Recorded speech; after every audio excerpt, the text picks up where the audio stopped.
Hello, everyone, and welcome. Happy Friday to another fantastic episode of Gamestack Podcast.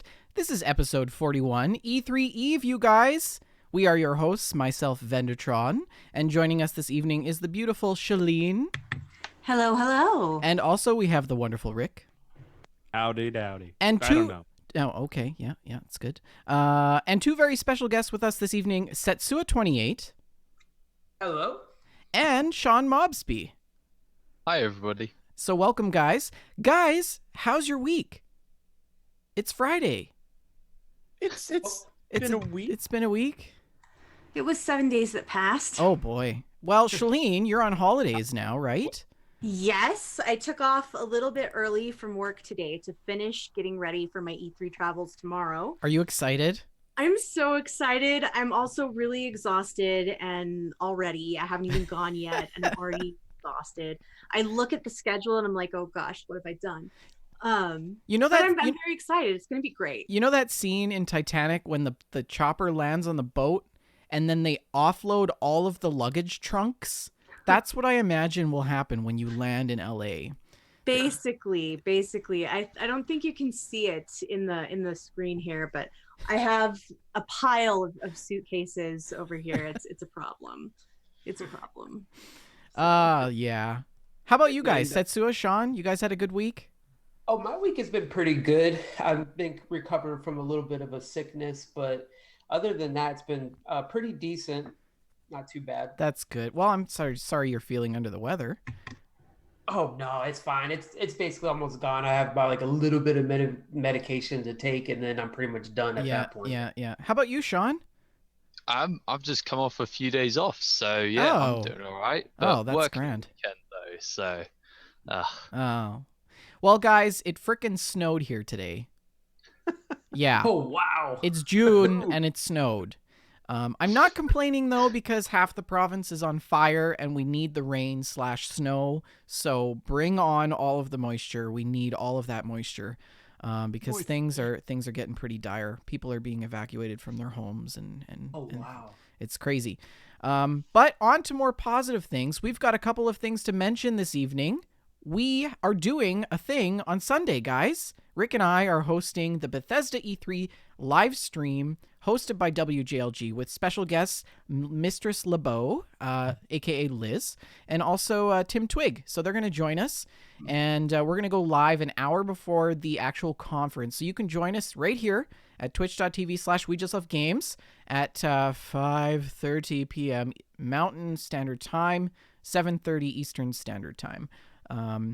And so don't forget to join us for that. Also, we are kicking off shortly after the Bethesda E3 live stream right here on twitch.tv/WeJustLoveGames. We are kicking off the E3 miniseries.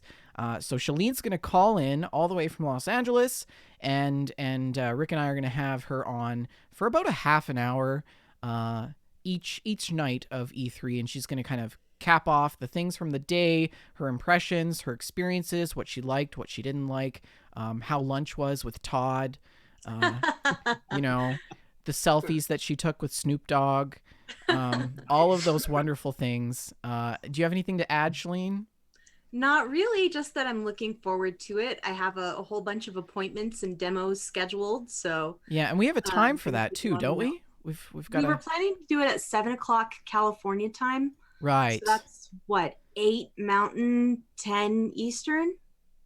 Yes. Maybe? Yeah, that is correct. Wanted to be there for a day, and she's already going native with the time. But you know, Shalene's going to be posting a lot on Twitter and in the Discord of the ongoings of the E3 press conferences and the show floor. If you are going to E3 and you see Shalene there, approach her and say hi and get a selfie. And don't forget, she's going to have a pocket full of beautiful WJLG postcards and that Fallout Show and Gamestack stickers. So if you see her, make sure you get some loot. Yeah. Yeah. I'm super excited for you to go. I'm jealous, but I'm also very excited.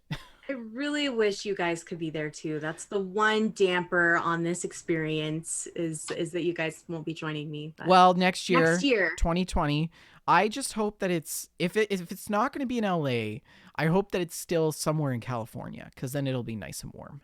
Mm-hmm. Yeah. Is it up ever change? Because they've been having it in LA constantly. I don't remember the source, but I heard that they were moving it, that this was the last year in Los Angeles. Really? Interesting. Yeah. Would they- I Wow. potentially just made that up. I'm sure Joseph Tao will correct me. if, if I'm wrong. Have E3 in Minnesota. Yeah. Oh man. Yeah. This year, Maybe E3's they'll in have it Wyoming. Hawaii next time. Oh, actually, honestly, like if they're gonna go bigger with it, Kansas, because there is nothing in Kansas, and they have a lot of room to grow. Mhm. They do. That's true. But there aren't too many venues that are big enough to host E3. No, Yeah. but aren't most of the showcases in different venues anyway? True. The showcases are, but the show floor itself is Yeah. is a pretty massive undertaking, and Wow, you it's need gonna be- not only the venue right there in the convention center, but the venues for the showcases are all near the convention center. You know, everything's happening in like a 3-block radius. Yeah, so resident scribe and moderator extraordinaire in the chat, Joseph Tao, says this is the last year of the deal with the convention center. So that raised some rumors that they might be moving elsewhere. Thank you for clarifying, Joseph. Yeah, because they have to renew that contract. But we can sit here and talk about E3 all night, but we actually have a show to do. And welcome to everybody. All night, What's that? which is just about talking about E3 all night. Well, almost, except, we do have some special guests, of course, Rick. So oh, that's true. yeah. But welcome to everybody coming into the chat. You guys are the whole reason why we're here and why we do the show. We love you, and we're so glad that you're here. We want to bring you the best quality content. If you're in the stream live, don't forget to host us on Twitch. Send us a follow and tell us about your tell your friends about the show. But we also, before we get started, we're going to talk about some news. We're going to talk about some gameplay. We also have to cover Gamestack as well as some emails, and we're going to get into Sean and Setsua's ambitions about what they want to do and who they are in the community. But before we get into that, we have some 5-star review shoutouts and Discord invites. Take it away, Rick. Yes, we do. And hailing all the way from Great Britain, we have Kev J 1981. And that was... It's that's not it. often that we get to offend our international listeners in person. Yeah, that's Honestly, no, that was a pre-recorded message from the Queen herself. okay. I have to just point out. So these are the fancy new glasses, guys. They look great, by the way. So, okay, when I was in London, there's a story behind these glasses. This is how the podcast happens, you guys. We just derail. Story time. Get used to it. When I was in You London, mentioned you want quality content, and then watch this, and then here we are. yeah. When I was in London, I went to the Dixie and Sons glasses makers. They are the company that made Sir Winston Churchill's glasses. And I walked 10 blocks to try these glasses on because I love the frames so much, and they were closed. Anyways, long story short, I ordered the frames. They came in. They fit perfect, and that's the story of my little piece of England. I just love that the show, or like a store could be called Dixie and Sons in England and be fine, but like you have that in like West Virginia, whole different meaning. Oh yeah. You're not wrong. Yeah. Completely different vibe. Not sure I want to go in there. Oh boy. But yeah, so that was it for our 5-star review shout outs, and you can get your username or whatever. Actually, this is all changing probably. iTunes Oh is going crap. But they're Yeah. replacing it, though. They're just replacing it with different apps. Apple has So- come out and it's like Apple has said we're innovating. We're replacing one app with 3. And Yes. so that's great news. We should took probably away your figure that out. Well, it's going to be on. It's going to be Apple Podcasts, I think, is what the Yes, new app. and you is can called. still go to Apple Podcasts and give us a 5-star rating. Yes. And it's still awesome, and we appreciate it. Yeah. Absolutely. And if you leave texts, I guess we'd appreciate it. But that might be the stipulation of how we can see your name. I don't know. But go to iTunes at the moment. Leave a text review, 5 stars, and we'll shout your name out at the beginning of each show that you 5-star review. So if you do it on both shows, you'll get it shouted out twice. And then moving on to our new Discord users. That place has blown up like crazy. Oh my lately. god. It's out of control. We actually had a conversation today about consolidating channels because it's getting out of hand. Yep. and it's getting out of hand in a good way. Mhm. So I want to shout out Blavkin, Patches the Dipstick, That's funny. L Biscuit, Wicked Mick, Green Camps, and Trigger Happy. Statbot. Wait, Statbot. No, we are rolling through the stat bot. We took it off the list, but we added it back on Robots are Rick people because too. robots are people too. Setsua. Wonder who that is. Bad Wolf 42. Love that title. And Telepathic Tyler. Welcome everyone to the Discord. We appreciate it. And you can join the Discord by just sending us a line anywhere that we receive messages, which is a lot of places, and ask for the link, and we'll send it to you. Also, I believe you can find the link publicly on our Twitch page, which is twitch.tv/WeJustLoveGames. Yeah, so we've got a lot of news to talk about, so we're going to roll into that right away. We're also going to talk about our gameplay, and then we're going to talk a little bit about Gamestack as well. Get on to our special segment for tonight and cap things off with some listener emails. But let's roll into our news.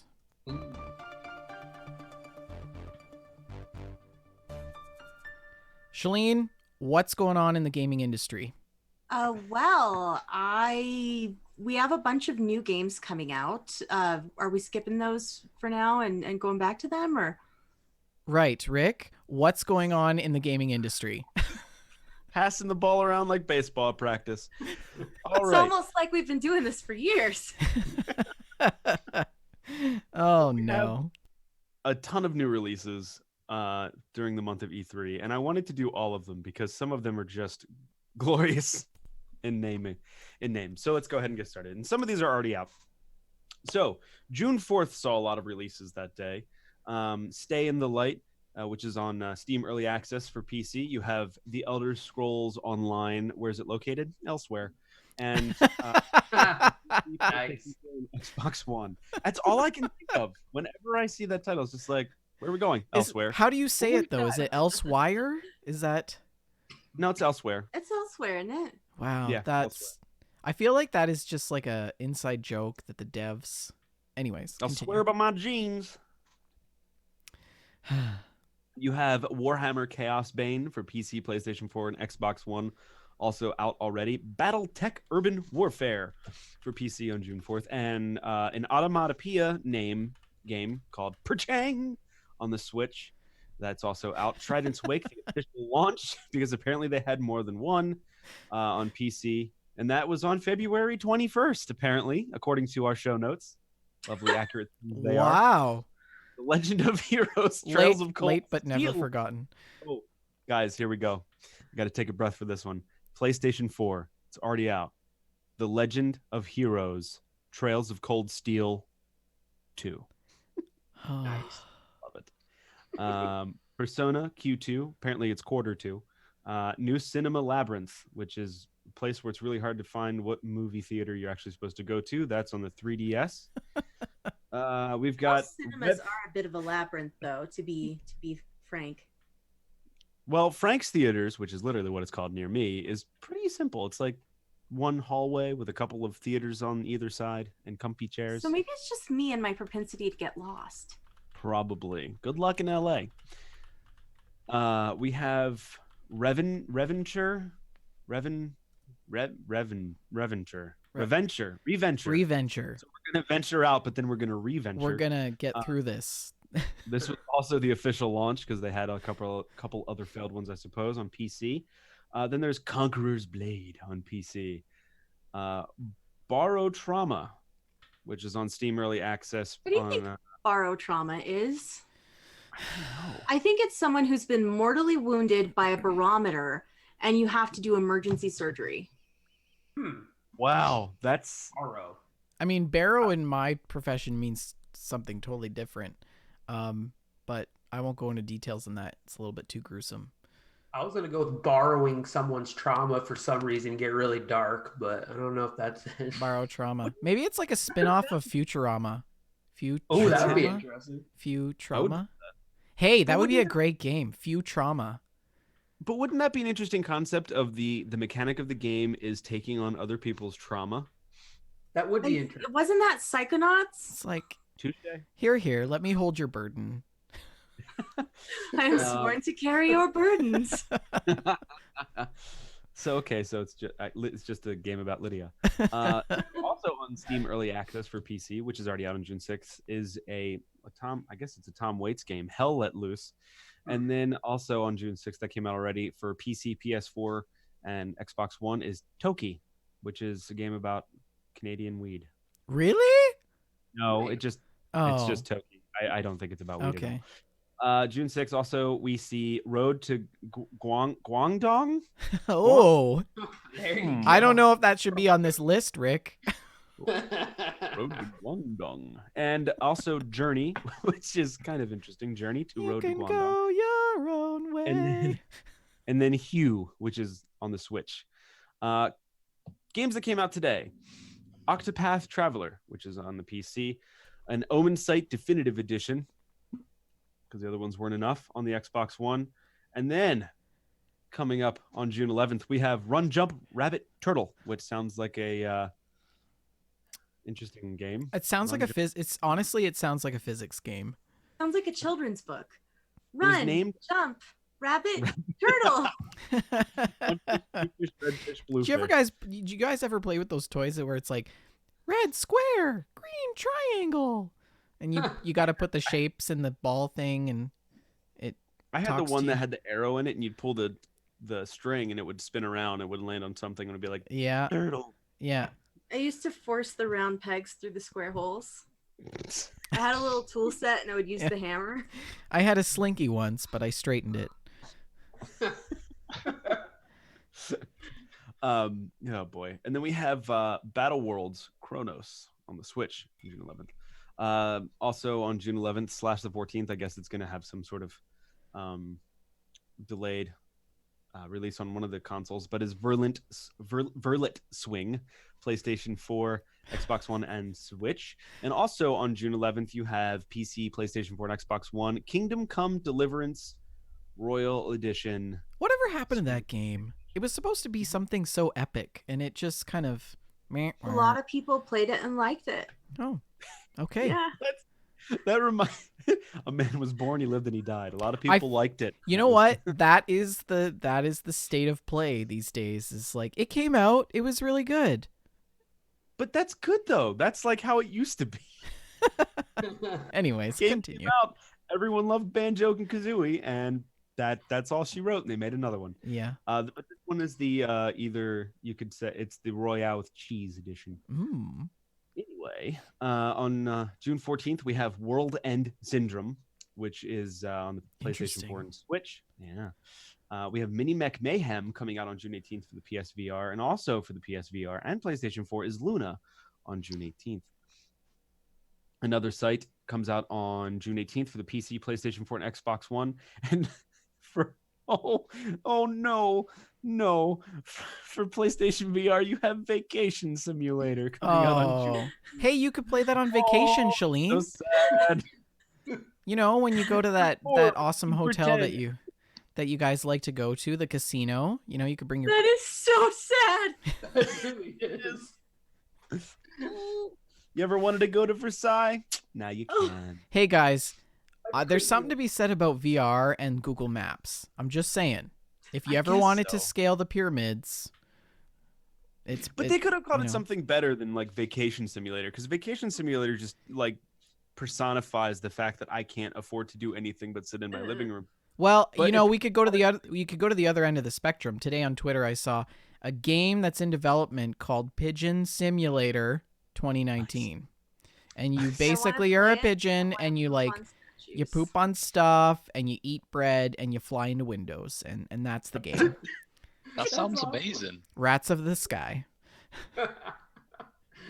I really hope they get the sound right for flying into a window. Just that nice like boom. Oh, that's terrible. But they could have called it like Travel Anywhere VR or something. Anyway, Joseph Tao in the chat asks, "Isn't Vacation Simulator the sequel to Job Simulator?" I don't know if he's being literal or if he's being funny, but it's hilarious either way. On June 18th / the 25th, you also can get Bloodstained Ritual of the Night for PC, PlayStation 4, Xbox One, and the Switch. I guess the 25th is the Switch. Steel Division 2, which is not saying you should go out and pirate Division 2, but Steel is coming out on PC on June 20th. And I love the name of this next game coming out on June 20th for PC. Tech Corp. That's it. I love it. It's just that Tech Corp. Very straightforward. I love it. It's very Atari. I appreciate it. And also on June 20th, you can get for the Switch Slender: The Arrival. Wow. Shalene, my friend Pedro, comes out on PC and the Switch. That game actually looks pretty cool. I did it with a cake. I just, you got to keep going because just keep going. Scrap Rush comes out for PC and the Switch, and the sequel to 1080 Snowboarding. You have 198X, which is on June 20th, and PC, PlayStation 4. I don't know what that is. I don't know what 98X Probably, is. I don't know. like a ripoff of P90X. Have you ever done P90X? I love it. So good.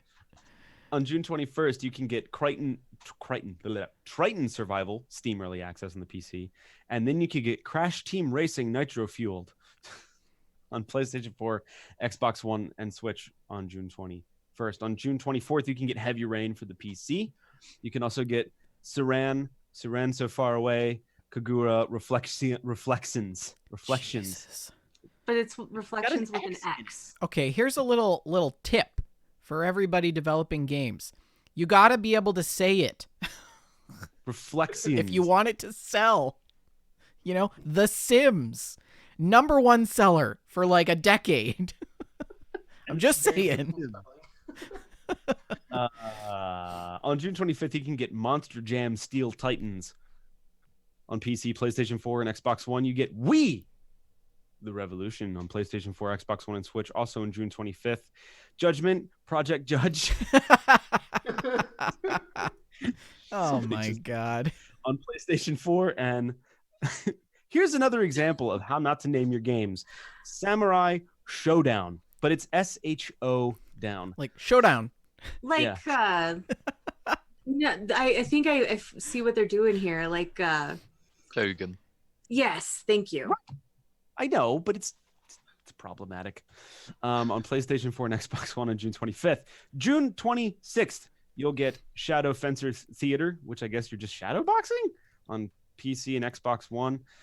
You get Thinking City, PC, PlayStation 4, and Xbox One on June 27th. And Fuji comes to the Rift, Vive, and Index. What is Index? Is that a VR platform? Yeah. Presumably because the Rift and the Vive are.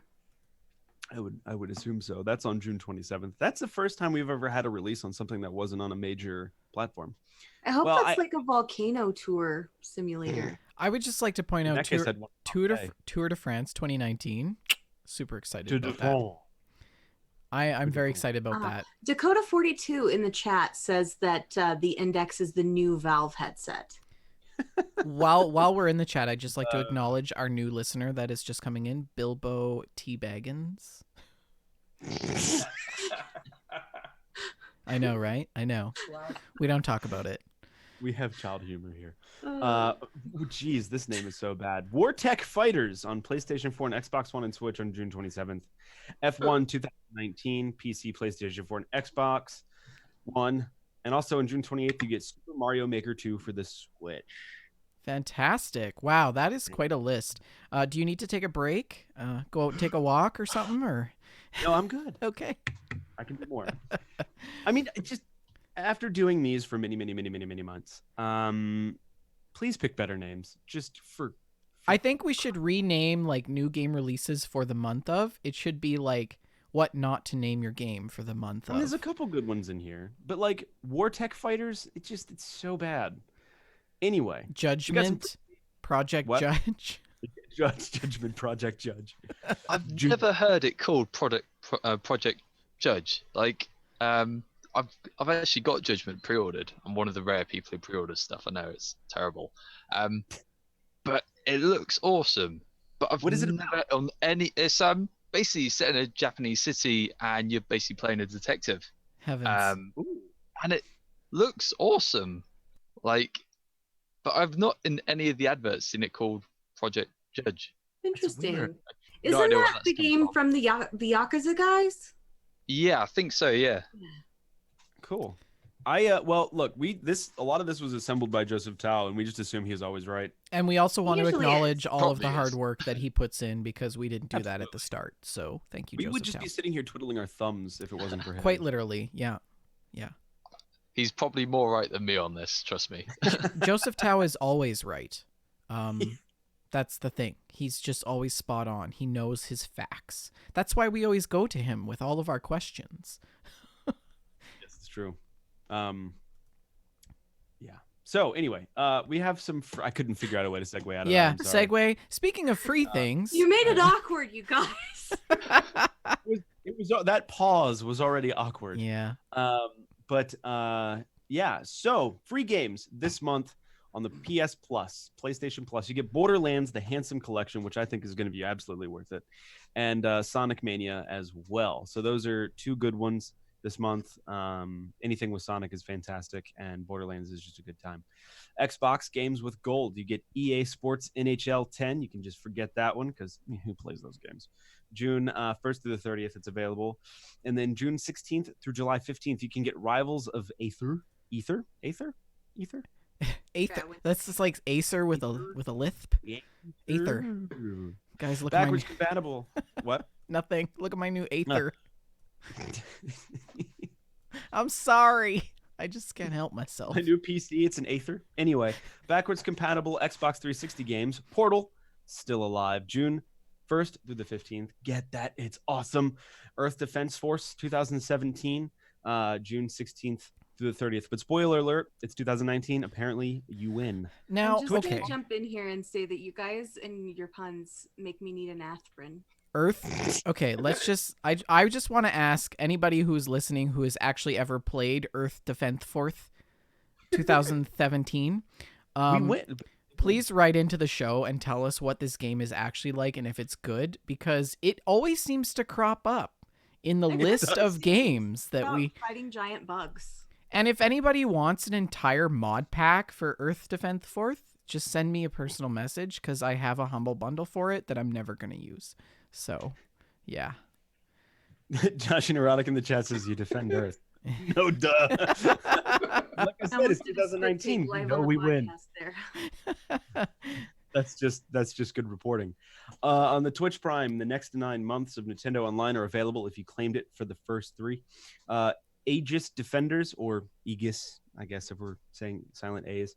Skitbold with an exclamation point, and 10-Second Ninja X, and Metronomicon. Ooh. Which, See, now that's a good name. yes, it is. What are you playing, Metronomicon? Of course you are. Why wouldn't you with a name like that? Just rolls off the tongue. You know what also rolls off this tongue, Shalene? Google Stadia. Ugh. Nailed it. Yeah. Nailed it. Let's talk about Google Stadia. They had a bit of a press conference recently and released some more information on Google's new streaming platform. So you can pre-order a Founders Edition, and you will need to do that if you want to play in 2019. They did also reveal the internet speeds and resolutions.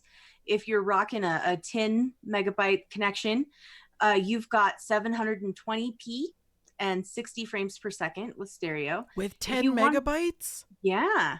Oh yeah. my gosh. If you want to get that sweet 4K with HDR video, 60 FPS, and 5.1 surround sound, you need to have at least 35 for the best quality. So, Is that down or up? I mean, I'm assuming it's down. I'm assuming down. That's yeah. download. Yeah, that's download. Now, Isn't Rick. it- Easy peasy. Now, Rick, Yeah. you're a Comcast customer. Unfortunately. How do you guys feel suck. about this? Well, I pay for 250 down, and I think I get 5. No.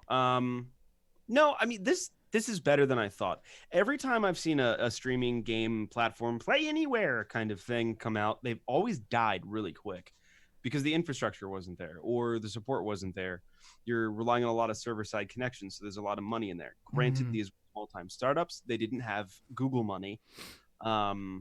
So I'm a bit more what's the word, optimistic about Stadia.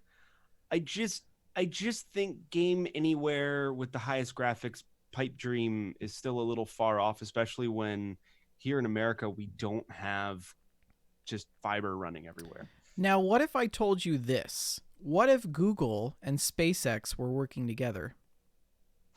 I would say T1000s are going to be walking the streets soon. And that 4K would be in every household in America within a year. Well,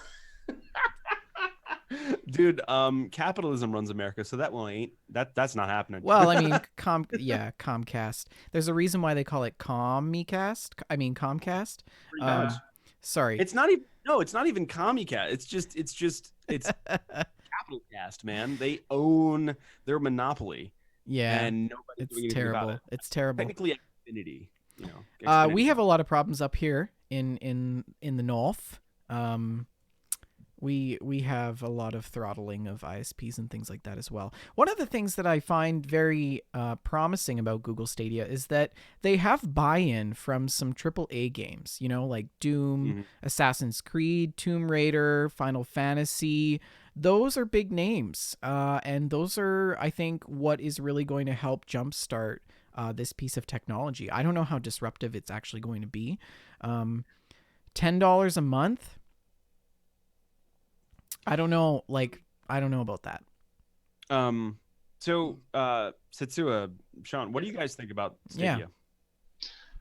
Not optimistic personally, considering I get less than 5 megabits download speed. Yikes. So not much chance for me, unfortunately. So I think generally speaking, around our cities, it's a little bit better than that, but I live quite rural. And most people I speak to don't really seem interested. They're all pretty cynical about it, really. I think streaming is the future. I'm not certain if Google have the money. I don't know if they've necessarily got the gamer buy-in for it. I mean, if you weigh the pros and cons about hardware, because this is technically supposed to replace the need for hardware if you Right. don't use your PC to stream Stadia. $10 a month, that's $120 a year. You could build a $2,000 PC, and in a year's time, it would be obsolete. Or there would be newer technology that would replace what you've already put into it. But that's true only if real quick, Setsua, what do you think about it, man? well, actually, for me, since I live all the way out here in North Carolina, sometimes in the middle of nowhere, it won't be all that great for people out here in the rural areas. But I did do a quick connect test, and I got like an 80 or up to almost 140 sometimes. So it could go pretty well for me, but I still don't think I'm really going to be buying into it just yet. I would say maybe about 5 years, maybe even 10 years, it might be a pretty big thing and be able to keep up. Can you clarify what you mean by 80, 140? Oh, Down. I believe it was, I just clicked off the screen, megabits per second, I believe. Because I mean, When if you're getting 140 megabytes per second, you should probably be running the whole continent, or some that's why I said maybe. some large server somewhere off the coast of. I probably misread it really quick, but I got at least at an 80. So I'm doing a quick speed run right now, and I'm getting 124 down. Okay, now that we're all doing, I need to like group think. I'm gonna run a speed test while I'm running the stream and everything. This is what I got. We've got 9. Wow. We got 10, You guys 11, don't even 12. love me one, do you? We capped her out at 13, you guys. Capped her out at 13. What, download or upload? Download. Let me see. Oh gosh. Oh man. You yeah, Neanderthal. see? Okay, now let me just set the precedence. I'm like 2 floors down from my router. Although I'm hardwired. It's a very long That's still cable. pretty far. That's still really far. Yeah. Oh, now I'm running Download at 16. speed. Download speed for me is currently 1.8 megabits per second. Oh Jesus, Sean. You're back there in dial-up world, man. Yep. Oh. I don't even know how I'm running the show. My upload is 17. 17. Right. That's better than mine, Vendor. Anyways, You guys are gonna be so mad. Don't do it, Shalene. you've We got know. mail. 867 down. Okay, now that has got to be a lie. 921 up. That has to be not true. And I am absolutely the most rural person in the world. Yeah, I but mean, you you have- literally, like, we could swing a dead cat and not hit anything where you're at. You have fiber.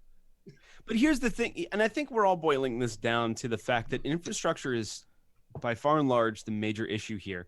And Vendor, you were saying about within a year's time your hardware would be obsolete. That's only if you're keeping up with the Joneses per se. I'm still running a sub 1080 graphics card. I think it's a 970. Yeah. And I'm still able to play a lot of the games that come out on high or ultra. Not to mention half the time that consoles come out, they're already behind the curve. So hardware is not necessarily that big of an option. To me, what Stadia does is one, accessibility, two, but like accessibility in the sense that it doesn't really make sense that if the infrastructure for high-speed internet is at a place where people can't afford hardware. Do you see what I'm saying? I think it's another gateway into the ability to be able to play games that you want to play at high quality.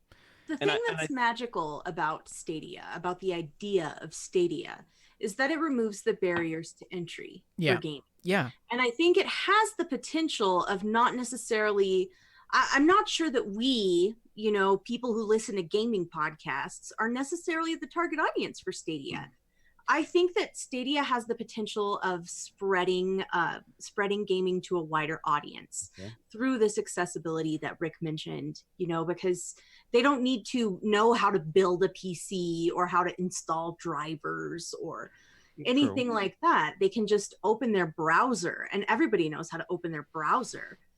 Even some very my very technically inept boss, who hopefully never listens to this podcast, he can open the browser. So I can't believe you have 900 download. I'm still stuck on that. I'm sorry. What I was going to say is beyond technological and infrastructure issues, this directly, I think where this is going to hit hardest, where you're right, accessibility, but secondly, the amount of games people buy if this catches on. Well, either way, if streaming catches on, the amount of games you buy will go down. Well, I mean, because $10 a month gives you access to X amount of games. And I think one of the jumping off points for them is if you pre-order, you get 3 months free. And then you also get a buddy pass where if somebody else uses a code that you give them, they also get 3 months free. Another huge concern, though, is the fact that we are with this kind of thing, we are giving up ownership of games. The more digital we go, the less we actually own the games that we buy. And I'm not okay with this. The older I get, the more curmudgeonly I get about the ownership of digital goods. We'll never get rid of paper.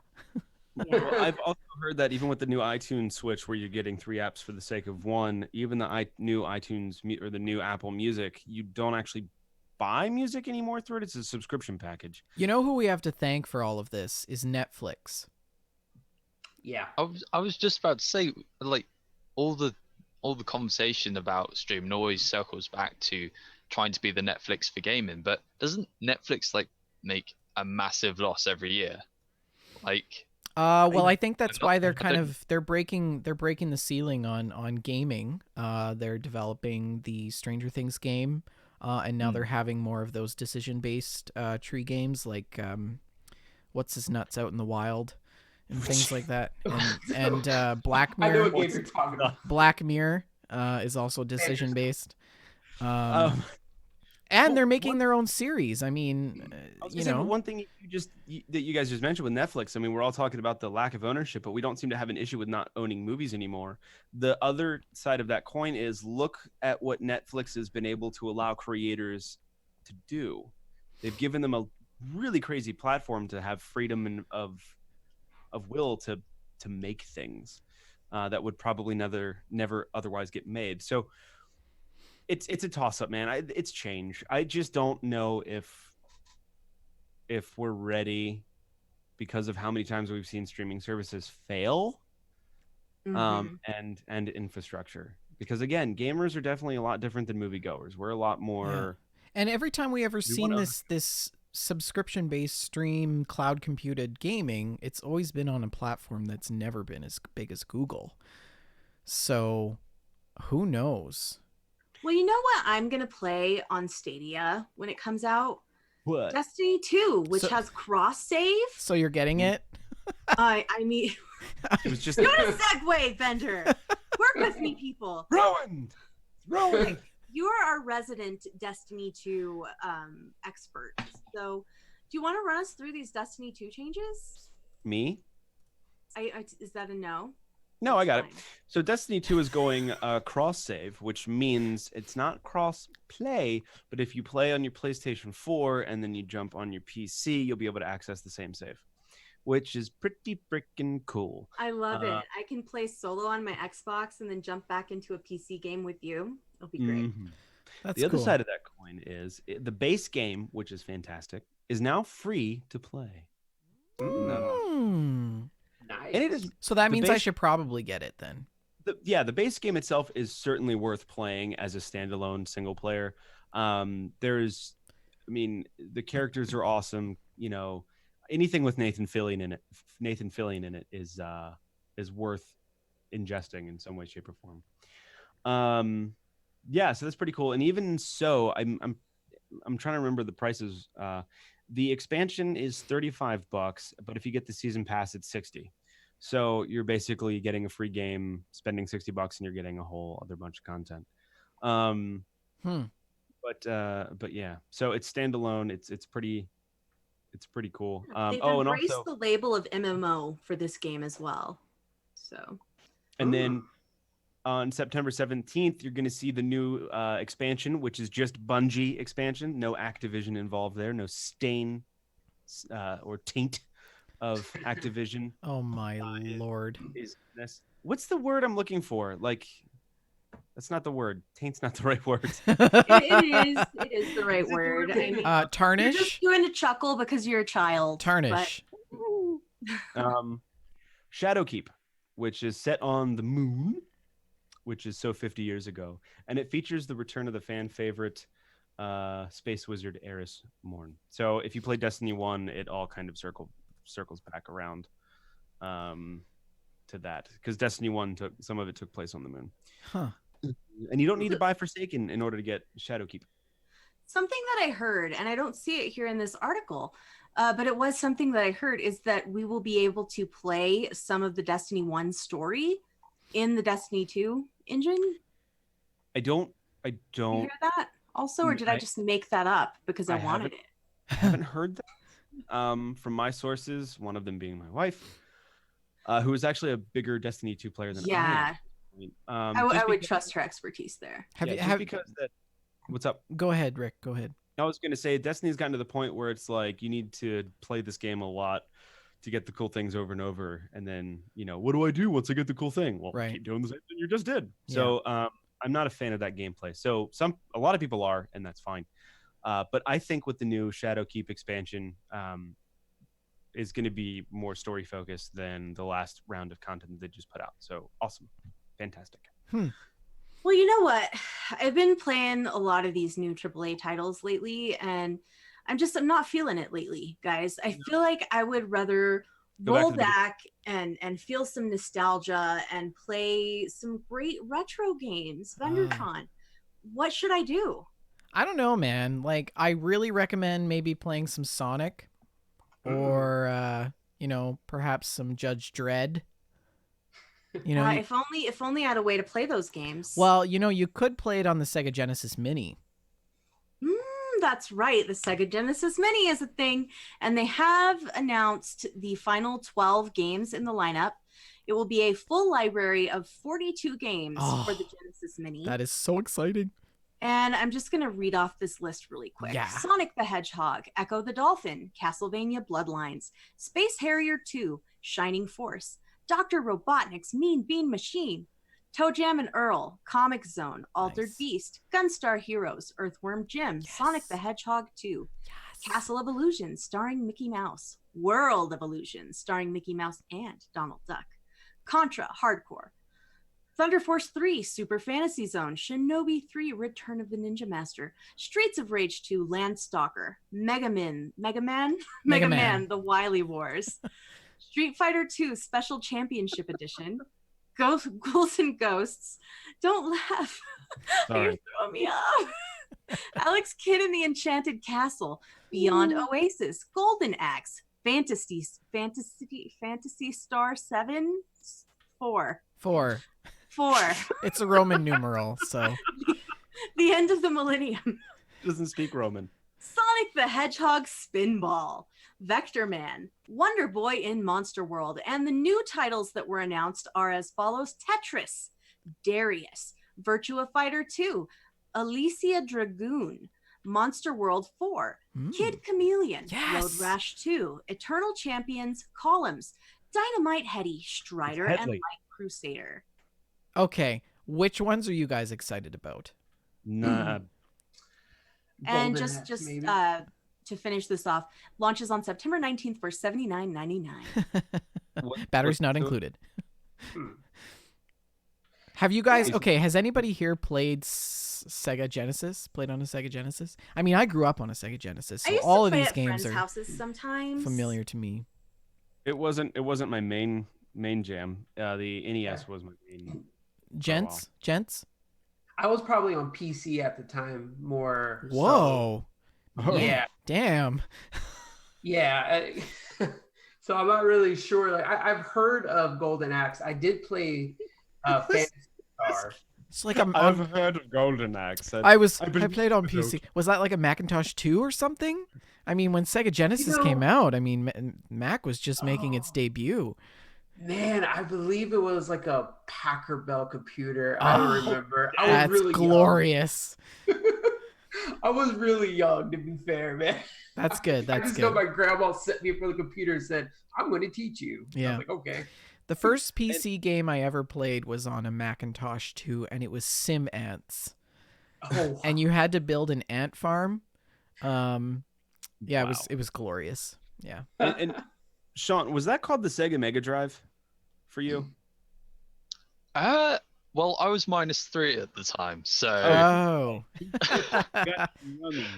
sorry about that. I think I did play it around my grandparents when I was really first console I ever played. I was way too young to remember. Well, I would How like. old are you? Just so we have a frame of reference. Well, but wait. 26. Okay. We'll have to edit that part out, but that's okay. I would like to make some suggestions. Being a Sega Genesis player, I really want to make some suggestions to any of our listeners who are interested in buying the Mini. I recommend Sonic the Hedgehog, Castlevania Bloodlines, Earthworm Jim, also Streets of Rage, Golden Axe, man. Golden Axe, of course, Vector Man, Tetris, Kid Chameleon, probably second on the list, and also Road Rash. So check those out. I don't know. $79? I might get it. it's not bad. Smells like a scam. It does smell like a scam, and I think it would be better if it smelled like a gamer. Like sweaty burritos. Which is a very, very distinct smell that we Oh, it's so That bad. was the worst segue. I was working in my head on something about like E3 and how the people are stinky, but yeah, I didn't get there. Don't say So, that. They know you're going. They may. Well, I mean, maybe if they know I'm going, then they'll try to smell better. Oh, right. You Yeah. could just give them a little kss, I should take this along. with the bring the Xbox body wash. Nice. Axe Body Care has combined with Xbox to create some Xbox themed hygiene products. Ridiculous. Yes, and I'm just gonna read a bit of this article from GameSpot by Eddie. How do you think you say his name? McCooch. Oh no. It's not a good name. to say. I am so This- clipping okay. that Some out. phonics- That is almost Some as good phonics as when did I not went work for me. Spanish. My Um, cooch. Shut up, Rick. What does Xbox smell like? Well, if you buy your groceries from supermarkets in Australia and New Zealand, you may soon be able to find out. Just ahead of E3 2019, Microsoft has partnered with Lynx, known as Axe in the US, to create a new fragrance called Lynx Xbox. The range includes body spray, deodorant, and shower gel, so really all of your bases are covered.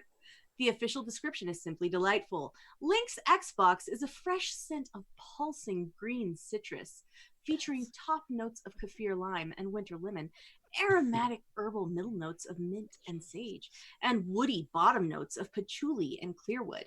Containing a range of natural essential oils, the Xbox Lynx range comes with a sleek new look and features a body spray, deodorant, and shower gel.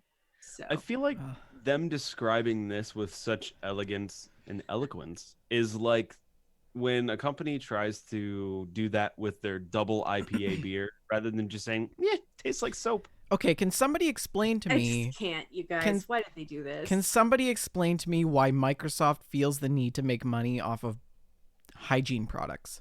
Because they can.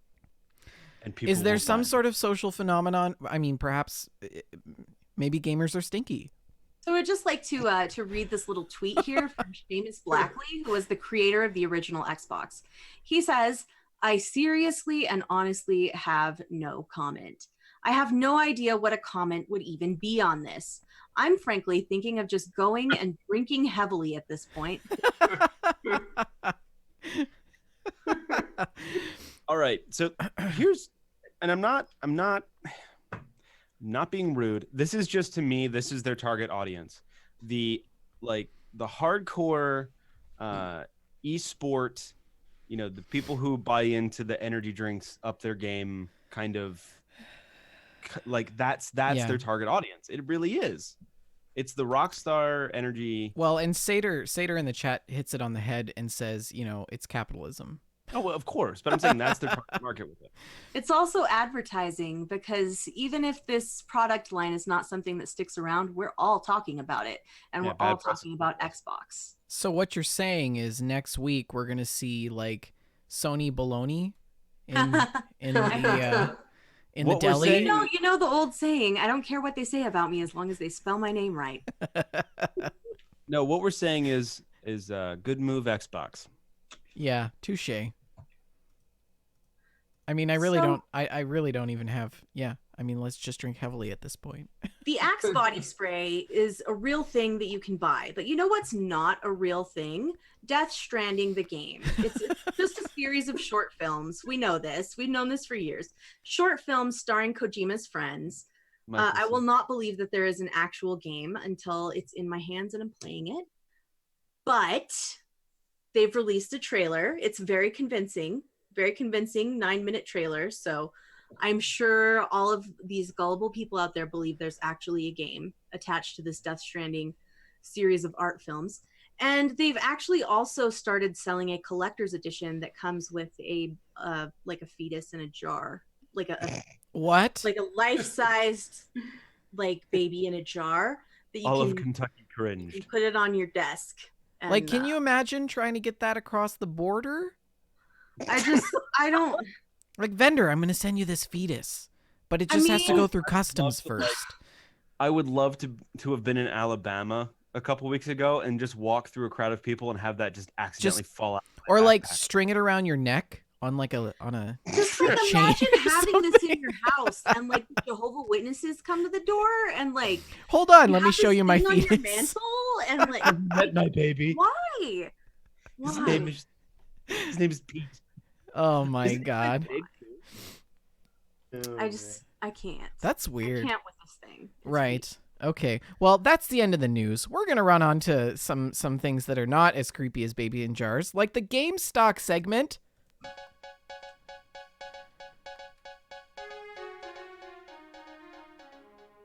What's going on in the stock market this week, Shalene?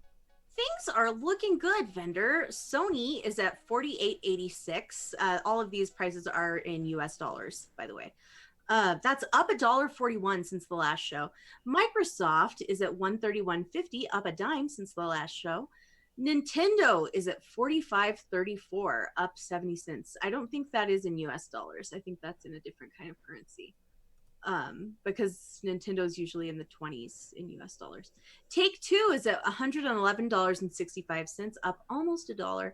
Activision is at $45.38, up $1.30.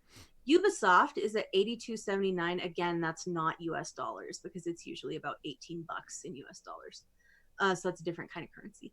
So that's up $2.38.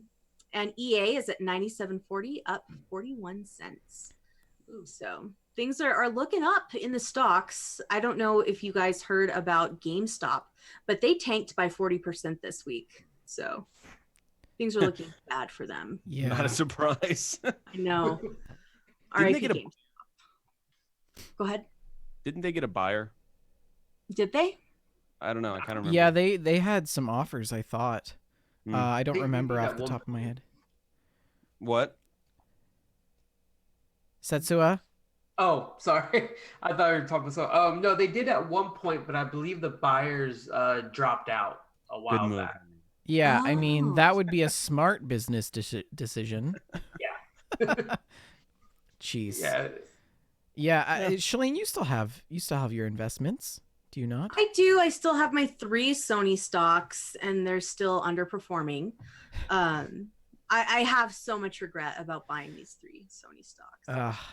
I mean, the stock market in general overall is really not doing that well. I made so much money on that single EA stock, and now my Sony stocks just tanked. Yeah. But anyway, so it's a good time for the video game stocks, though. It is looking up for them. According to Wayne Lamb from Digitalize, this is a very good sector of the market to invest in right now. The revenues are going up. In 2012, it was $70.6 billion. In 2018, gaming generated $137.9 billion. And in 2021, it's forecasted to be $180 billion in revenue. So that's a huge growth rate. Wow. So. The That's other side of incredible. this coin is this is probably one of the only few sectors that isn't going to get hit really hard by any sort of tariffs. I disagree.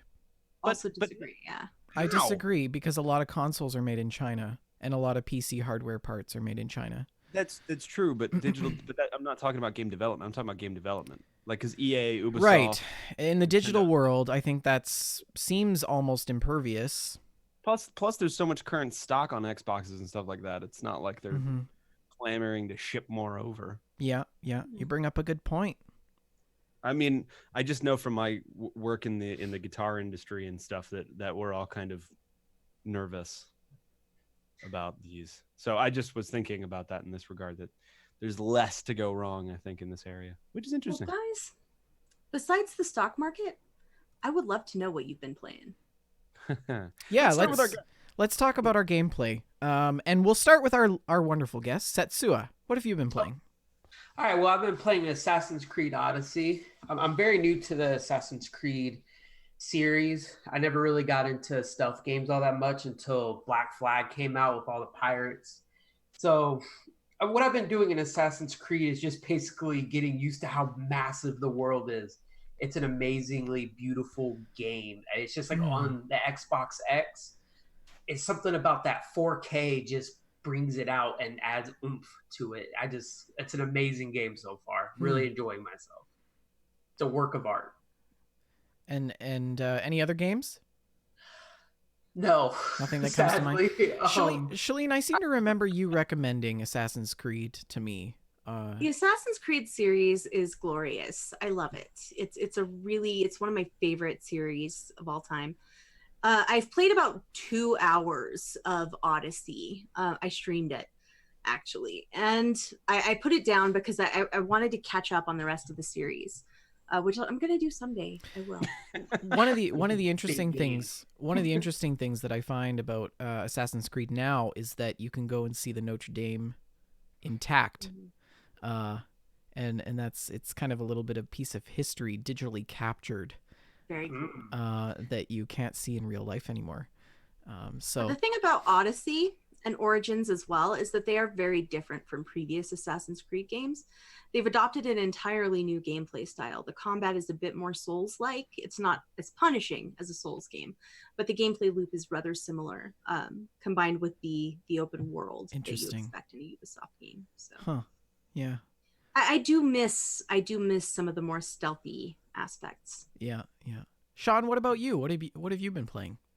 I've been playing a bit of the console edition of Stellaris, actually. I say a bit of. I've been playing tons of it. 12 hours a day. Yeah. They literally just brought out the multiplayer expansion for console edition, I think end of May. So my brother and I have had this Galaxy set up, and yeah, we have put a ridiculous amount of hours into there, and we've just got to an endgame species invading the galaxy, and yeah, it's probably going to wipe us out, but yeah, if you've not played that at all, definitely recommend it. It's not often I find a strategy game like that works quite well on console, but the port they've done really works well, I think. I finally finished Assassin's Creed Odyssey. That only took me 160, 170-ish hours. Wow. I did a lot of side quests, and I kind of wish I hadn't, because I've missed so much stuff because of that.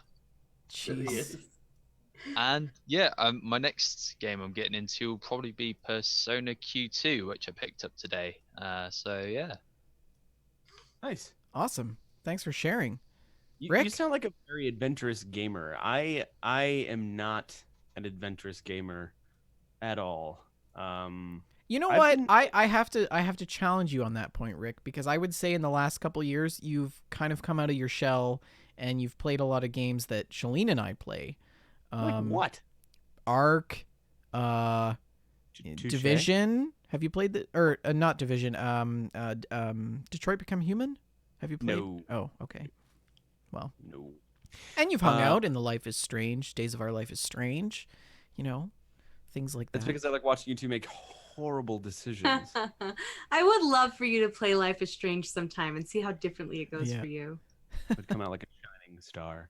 I've been spinning my wheels the last couple of weeks trying to figure out what to play. I think I might have booted up Metro Exodus like 3 times and just sat at the title screen and then closed it. Wow. Which happens often.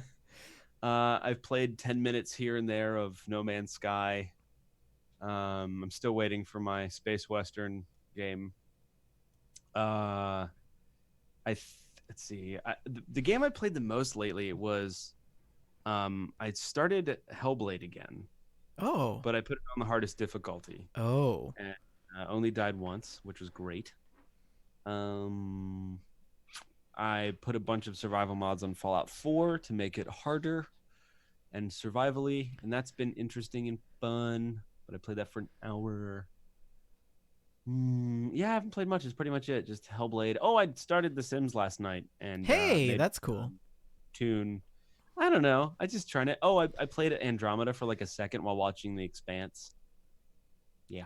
Huh. How's The Expanse? I really liked the first book, Leviathan Wakes. I tend to play video games while I watch things sometimes, and The Expanse is something I have to pay attention to. But as I'm paying attention to it, I've started over. I'm only like 3 episodes in. It's not bad. It's quite it feels to me realistic. So neat. But yeah, I haven't really been playing much of anything. Well, let me just crack my knuckles here. Guys, I've been writing my thesis, and when you write your thesis, you don't write your thesis, and you play and clean and do everything but write your thesis, which means that I had a lot of time to take breaks and play games like Ark. I quickly logged into Ark, and I'm happy to report that everyone is still alive. After not being on for probably about 3 weeks to close to a month, because I was staying at my partner's place for the last month of May. So, but everyone is alive in Ark. I'm excited to get back into, doing all those things.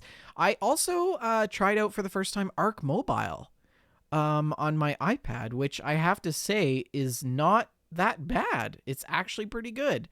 The controls are nice. It's definitely a lot harder. And it brings me back to that whole vanilla arc that I have come to love. We play on a server with lots of mods, right? So it's kind of fun. So I've been playing a lot of that. I have been playing Sims 4. It was free on Origins back in May. And if you guys remember from the last episode of Gamestack, I made a Sim Rick. And so it's been a lot of fun. I finished building Rick's man cave. It's glorious, you guys. He's got a red couch. There's like old vintage posters of movies, and there's a painting of a guitar and drums. And there's a computer desk, and on the desk, I don't have a computer yet because, it's hard being a freelance musician. No duh. Yeah. But on the computer desk, I'm happy to say that there is a robot-shaped lamp that lights up, and it's glorious. But yeah, shortly after decorating, all of these neighbors showed up to my house. And this one chick, her name is Lexi, she brought this fruitcake, and it ended up making everybody sick. What's that? Sounds like a woman of the night. Yeah, well, she brought this fruitcake, and it made everyone sick. And Simric ate the fruitcake, and then he got a stomach ache for 2 hours. Anyways, I made a couple of friends, and we were chatting away, and then they wouldn't leave. I kept asking them to leave, and they just wouldn't leave the house. And after finally getting them to leave, I thought, geez, look at this place. There's dirty dishes. They left plates on the floor, plates on the table. So I had to clean all that up. And then, Rick, I'm happy to report that you ended up getting a job as a musician. And so not like light. You had to get up the next day and go to work. And so I put you to bed. And then you got up the next day and you went to, I thought, oh, I should probably get him to eat some breakfast. But you just automatically started going to the fridge and you started eating the fruitcake from yesterday that made you sick. So then you were sick again, right before you had to go to work, no less. Oh, man. Super frustrating. Anyways, he was still hungry after the fruitcake, so I thought, okay, let's make some eggs, and then we have to go shower and get ready for work, so we make the eggs, and he burns them, and he drops the salt shaker on the eggs, and luckily the eggs didn't make him sick, though, so that's good. That is totally not. I make banging scrambled eggs. I'm just saying. I do it the right way. Medium heat, do it really quick. Consistency is snotty, then you take it off the heat, and then it firms up nice. Yeah. Perfect. I don't drop no salt shaker. Good. Well, we're still working in that skills department.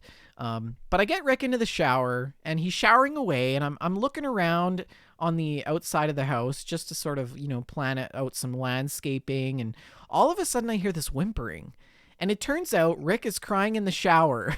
Oh, no. And I have no idea why Simric is whimpering in the shower. He's happy, his bladder's empty, he's eaten, otherwise generally in good shape, just in the shower crying. So yep, I don't know. That's yep. Can't explain it. Anyways, he pops out of the shower and it's time to go to work. And while at work, Rick unlocks the achievement for introvert. Which I thought was entertaining. Yeah. Sounds great. Yeah, it's pretty funny. So of course he gets home and he's hungry. So we make some vegetable dumplings and they turned out wonderful, except he does this weird thing where he likes to sit and eat his food on the couch all the time. I have a table, I have it all set, and he just zooms right past it and goes straight for the couch and eats his meals on the couch. Well, anyways, he finishes eating his meal on the couch, and you're never going to guess who texted. Lexi! Oh, the chick who made me sick. The chick who brought the fruitcake. The trash neighbor who made the fruitcake. Yeah. Anyways, we ghosted her, so we didn't actually respond, but yeah. You've made Rick less desperate than IRL Rick. Well, you made up some sort of excuse, you were getting your floors waxed and you couldn't have company over, so, But anyways, you were grabbing a good book and just sitting down to read. So that was sort of the end of Simric. I also made a Shalene Sim Shalene, which, well, it was touch and go there for a while. She made some For a friends while. with the guy across the street, Johnny Zest. You know, he brought a lot of zest into her life. Yeah, and yeah, she got a good job as a writer, and she was making some money, and everything was going fine. And then one day she got up to go to work, and she thought, okay, let's make some pancakes.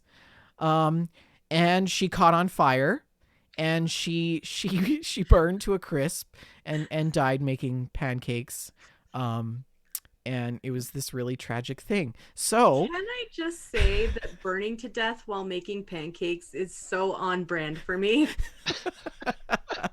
Bender has made perfect digital replications of both of us. He knows us so well. For Like no it's reason. uncanny. yeah, it's So pretty good. guys making pancakes. Well, okay, so with the first Shalene, I spent all of the money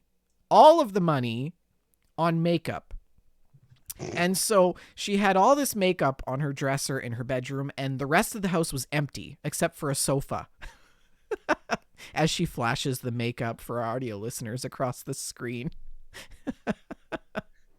Anyways, we spent all of the simoleons. Simoleons?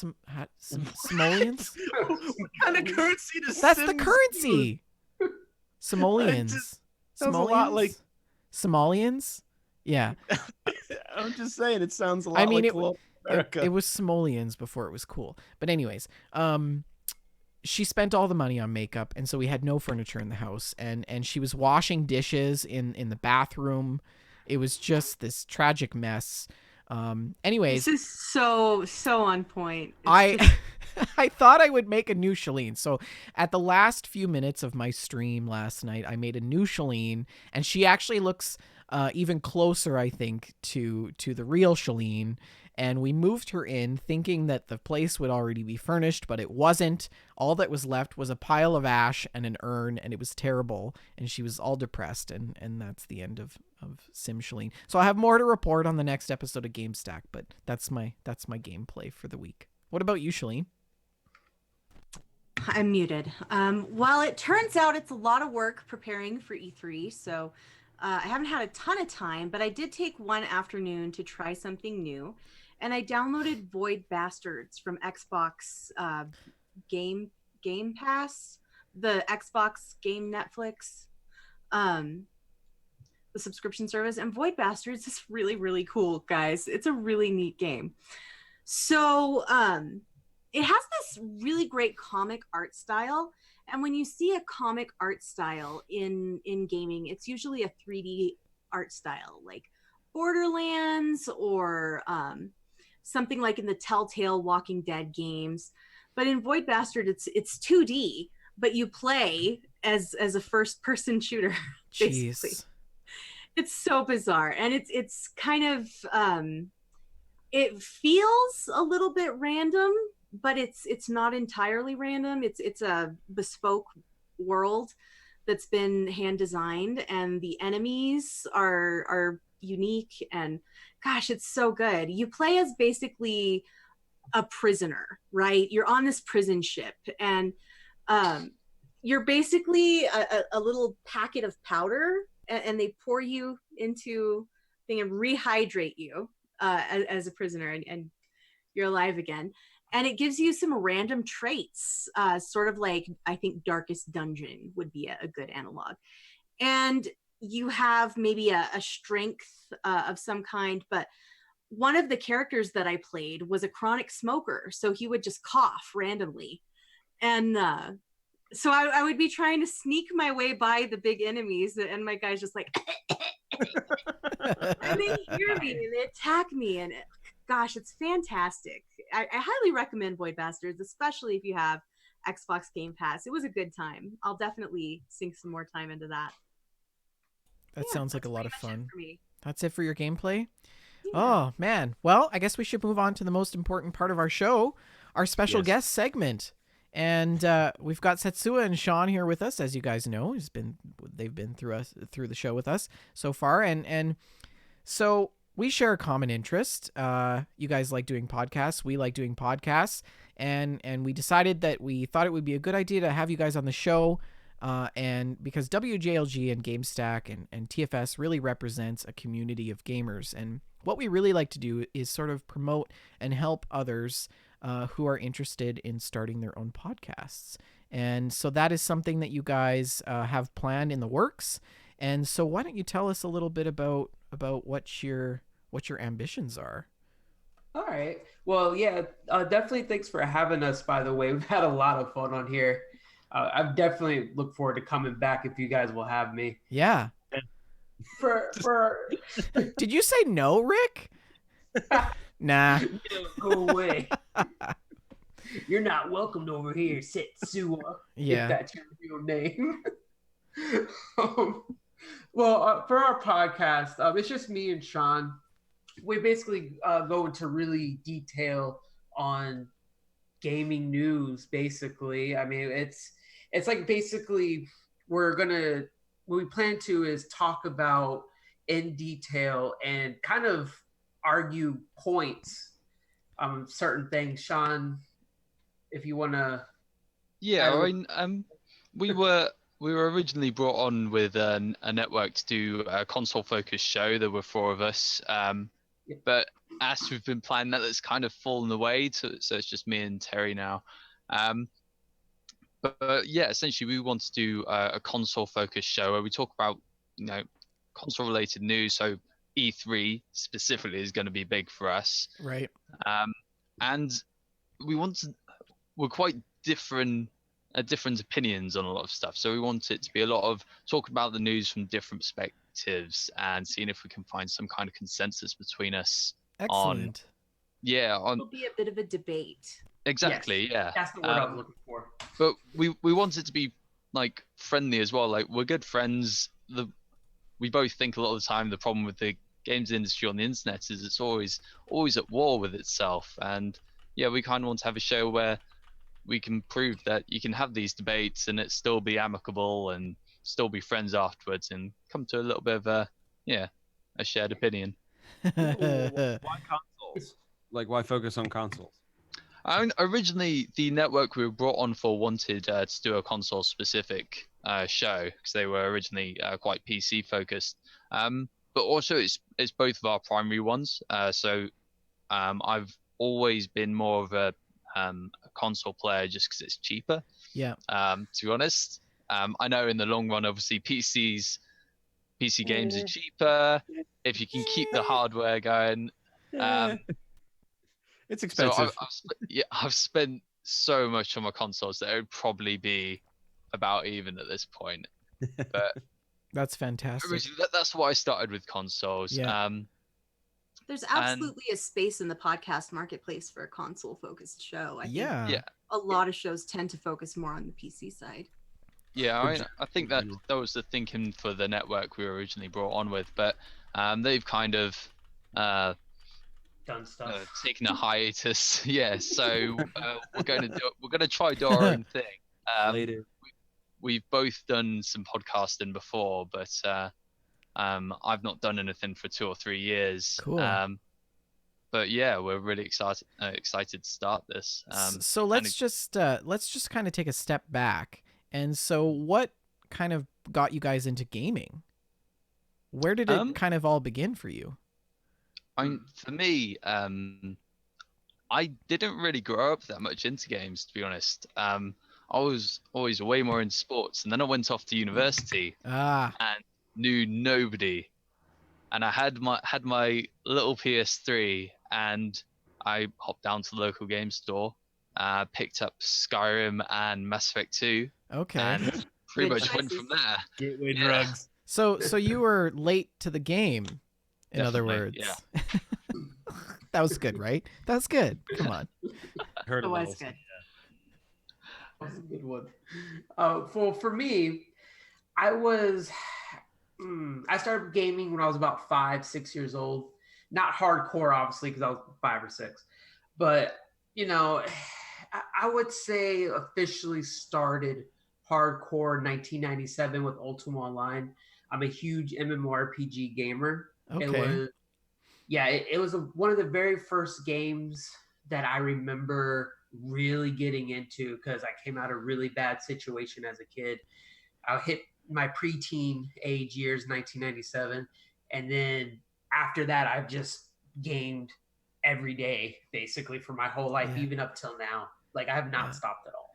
You know, that's a common theme, I think, that we find on when we've done these shows and other podcasts in the past is that people find gaming and play games out of refuge from certain situations or personal events, or not having anybody to talk to at university, and we all have that common ground that games for us have a place in our life that provides sort of I want to say, for me personally, something that's therapeutic. It is a therapy. It's a form of escapism, I think, personally. But Yeah, Well, absolutely can be. Yeah. So go ahead. Sorry. Go ahead, Setsua. Oh no, sorry. I was gonna say, yeah, it's kept me out of a lot of trouble growing up. Just a whole lot. It's definitely helped me. That's for sure. good. Yeah. So, I had a question for you guys. So, well, individually, Sean, you said that you didn't grow up with it, and you got into it when you went to university, and you bought Mass Effect and Skyrim, were the first two games you bought. But were one of those two the first game that got you hooked, or what was the game that got you hooked? So my little brother had always been way more into games, so I'd played a few stuff from him, like I'd played Oblivion and Dragon Age, basically because I was a Lord of the Rings nut, and they're basically like Lord of the Rings, so yeah, I'll play those. Yeah. But it was Mass Effect 2 that was the one that really kicked off. Yeah. Like Great. even now talking about it, my eyes light up, my pulse quickens. It's I love it. Yeah. So Hear the soundtrack and I'm just back there. Yeah. I've always said that the Mass Effect series is my absolute all-time favorite series.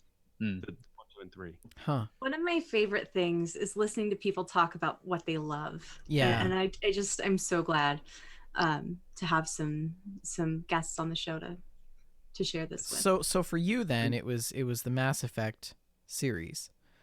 Yes. Yeah. Yes, 100%. And do we have you to thank for Bilbo T. Baggins then? Is that I wish I was that creative. Not somebody that you know? Okay. We'll just leave it at that then.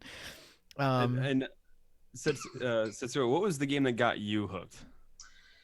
Whew. Well, it is. Here's the laundry. I'll say it is a MMORPG. It's my main genre into gaming that I'm in. After that is JRPGs. So I will say Dark Age of Camelot came out 2001. I still play it now. It's a major, it's like the only MMO that's ever done PvP correctly. And it's just an amazing game. The world, I mean, you're literally at war with two other, not factions, like realms, like kingdoms. You have Albion, King Arthur's dead, and Merlin's on the run, and Lancelot's probably with King Arthur's wife somewhere. And then you have Hibernia, which is like the Celtic realms of like Ireland, and then you have Midgard, which is like the rough Vikings and the trolls and the kobolds. It's a great game. I get chills just talking about it. I love. See, that's what it is. That's what it is, right? For me, I have to say, it all started. I mean, I played video games since I was holding controllers that were unplugged. That's how long I've been playing video games. Oh. And like it started with Sonic the Hedgehog, Sega Genesis, etc., etc. Then moved to Macintosh 2 with Sim Ants and Star Trek, Picard beaming down, Spock and things. But for me, it really started with The Sims, and building houses and making characters. And then I kind of fell out of gaming for a while there while I was in high school. And as I got back into college, I can totally relate with you, Sean, in that I found a love for gaming once again out of the void of friends, because college is very isolating. University is very isolating because Really it's very competitive, right? And so for me, it was Fallout 3. Fallout 3 was the first game that I had picked up after my hiatus, and that just set the cascade back in motion. I just wanted to play all the games. After Fallout 3, it was Fallout New Vegas, then it was Skyrim, and I just loved it. But yeah, what about you, Shalene? Well, I like you have been playing games for a really long time. I was playing the Atari 2600 with my brothers, Combat Yes. and that kind of thing, Frogger. And I also had a bit of a hiatus during my college years. And it wasn't until I was really busy in college. It wasn't Yeah. until after I graduated and had some disposable income that I got back into gaming. And it was Twilight Princess for me. Oh, yeah, I remember you talking a lot about that. Really cool. Mm-hmm. Cool. So, getting back to your guys' podcast, does it have a name?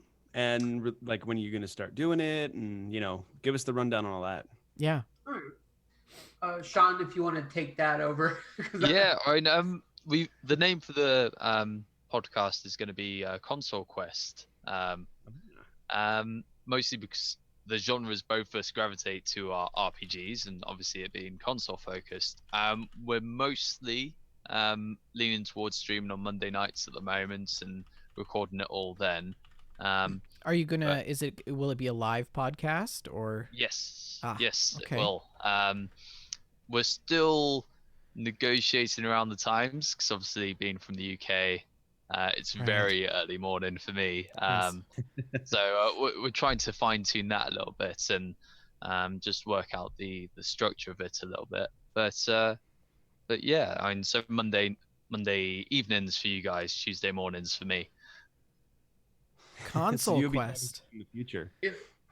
Now, okay, when we came up with We Just Love Games, that Fallout show, Gamestack, we had a hell of a time coming up with names. It was so hard. And Cool. so, I mean, you can tell that Fallout show, We Just Love Games. I mean, at the end of the day, We Just Love Games. I mean, it turned out to be a great name, but how did you guys come about Console Quest? About 80 minutes. It took us 80 minutes of sitting here, me and Sean just hashing out names, just going, I have no idea what to do. Like, we went from console peasants to beginning because that's Console I love console it. plebs. A little too on the nose, though. and then, well, we wanted console peasants, and then we looked it up on Google to make sure no one had the name, or at least if they did have the name, how active were they? Yeah. Right. Well, unfortunately, one person was active on that name and actually Mhm. putting out content. So I was like, well, I can't do that. So we spent 80 minutes and came up with Console Quest because we thought, well, the idea of just going on a quest and I guess getting all this information and just hashing it out and finishing the quest. Like at each end of each episode, you finish the quest. You're done with that episode. So that's how it kind of came up with that. Yeah. I'm so jealous that it only took you 80 minutes. It took us days. It took us Oh. days. Yeah. I thought that was a lot for me, 80 minutes. I was like, oh my gosh. And we had some terrible names. I don't even remember some of them, but some of them were just like, no. Yeah. And some of them were just corny. And I mean, Console Quest has meaning for you guys, right? Because you're both console gamers. Yeah. And the quest signifies your quest for Our quest to make a good podcast. okay, I see. That's lifelong. Oh, fantastic. So do you know whenabouts you guys are planning to launch the show? How can people find it? Well, at the moment, we've got our personal social medias. Mine's at Sean Mobsby. I think it's actually on the screen now. Yep. But for our audio folks, how do you spell that? Oh, SeanMobsby. It's a horrible surname. But yeah, we've done a few test streams on Terry's Twitch at the moment. But we're going to be forming our own Twitter account and Twitch account for Console Quest. We did have some stuff lined up, but it was all under the jurisdiction of the previous network, and obviously with them going away now, we've now got to take up the mantle a little bit on there. Right. But yeah, Yep. Yeah, I mean it's gonna be a lot of fun. If you can find my Twitch, you can actually listen to the very first episode we did. It was kind of a test episode though, so it might not be all that great. I'm not really sure. I think the audio sounded pretty good, but yeah, it's gonna be a lot of fun, and hopefully we probably won't scream at each other too much when we greatly disagree on something, which we won't because we're pretty calm dudes. Setsua, what is your Twitch channel? It's actually just Setsua 28, SETSUA 28. Thank you. Fantastic. Is that your Twitch handle as well? Or sorry, is that your Twitter handle as well? Yes. Cool. That's cool. Yeah, makes it easy. So, so what kind of? I mean, you talked a little bit about. You wanted to talk. Your focus is going to be on console news specifically. Is there anything that listeners can specifically go to your show for in regards to console gaming news that kind of stands out from other shows? If they want to hear kind of like a great debate on really deep subjects, like just even stuff that's probably you shouldn't cover, but that might be a maybe, but we'll probably do that. Even just like little dramas as well that's going on that might be happening behind the scenes. The whole deal with Bethesda and was it EA and BioWare, all of them kind of just making god horrible decisions. We will actually cover that and debate about it. Are they making bad decisions? Are they doing this for a reason? Why are they doing it? Why do we think they're doing it? Just a lot of opinion-based stuff. I hope you brought your pen and pencil or your pen and paper because I would love to hear a show on console hardware and how to upgrade your console. Oh, that would be a good one. Right? I mean, that's actually...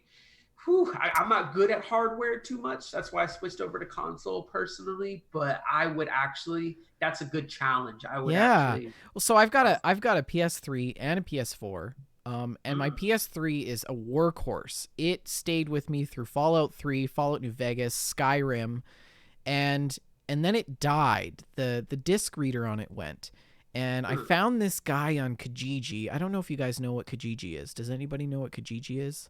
It's kind of like Canada's Craigslist. And I found this guy who fixes PlayStation consoles. He put a new disc reader in it. And I upgraded it. I put a solid state drive in it, and it's like this beast of a PS3, and it still runs, and it's glorious. And so that kind of made me think about doing a hardware episode on consoles and how to upgrade your consoles. So I know that you have a hard out pretty soon here, Setsua, but I do have one quick question before we wrap things up. What kind of console news are you guys hoping to see out of E3?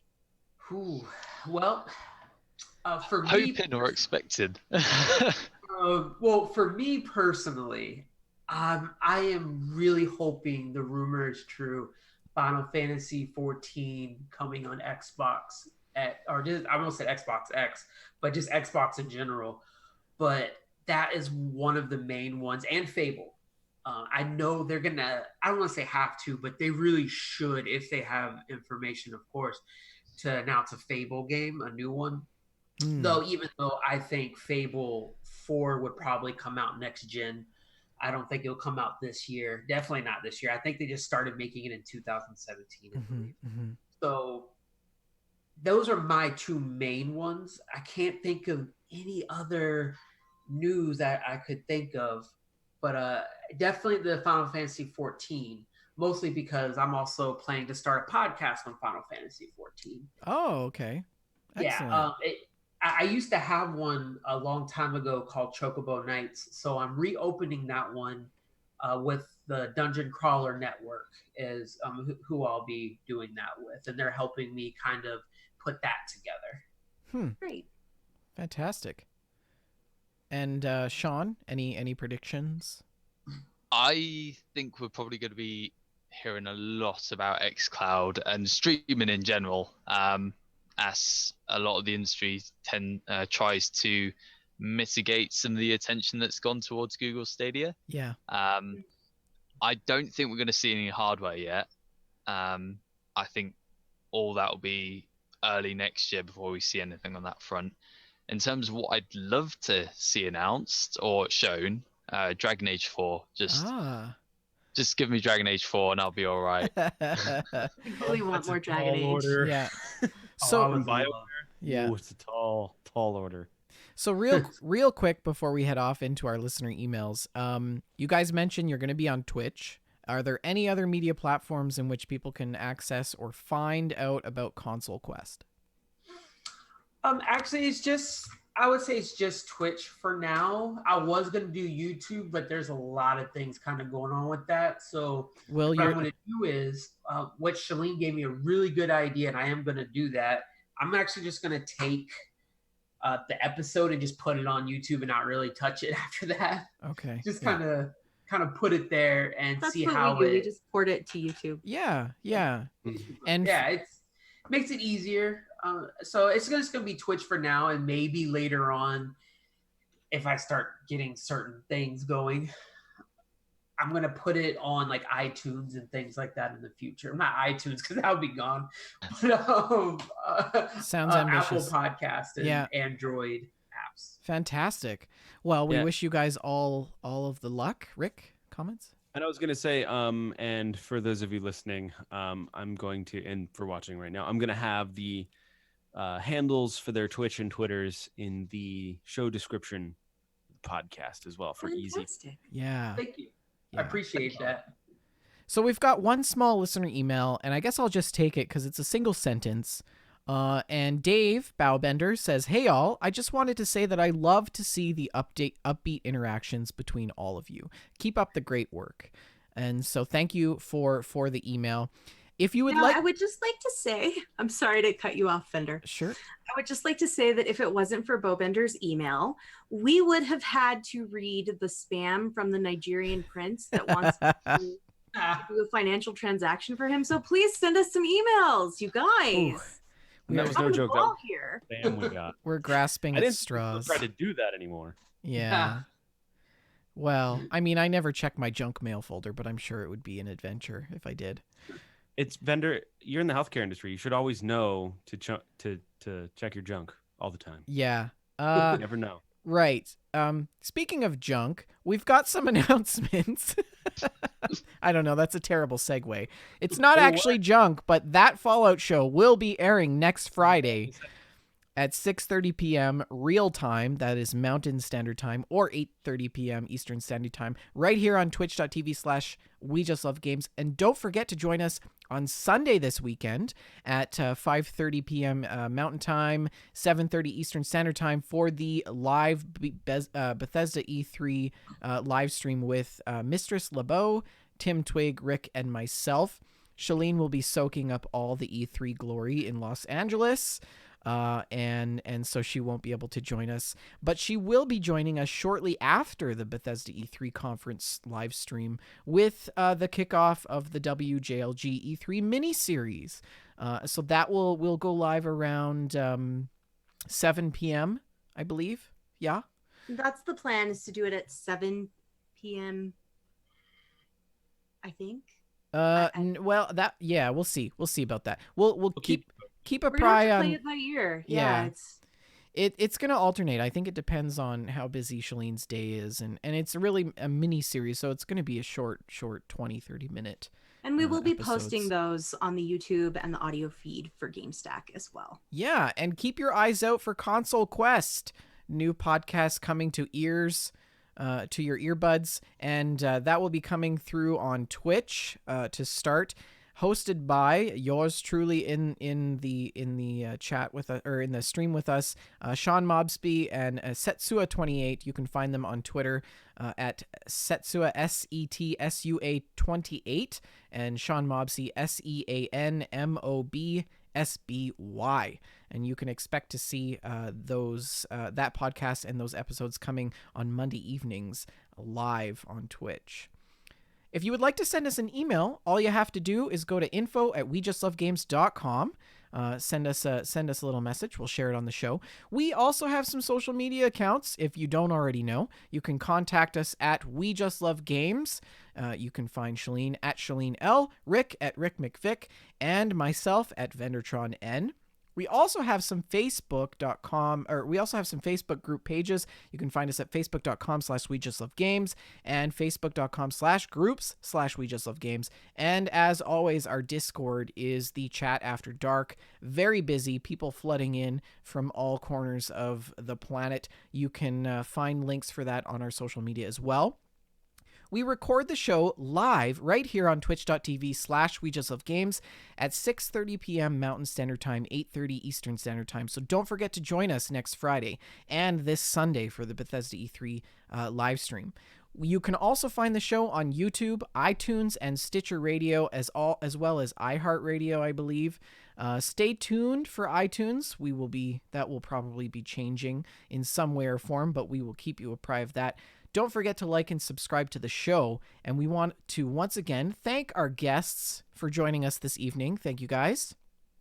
Oh, thank you for having us. Yeah, it's great to have you guys here. And best of luck with your podcast. Make sure that you share it with us on social media so we can get the word out. Mm-hmm. Oh, definitely. So thank you once again for listening. Shalene, any last words? Rick usually does that for this podcast. Oh. Okay, he made a face. It's I E3 Eve, you guys. We're excited. Yay. Love you. Bye. Good night, Bye. guys. Ad Victorian.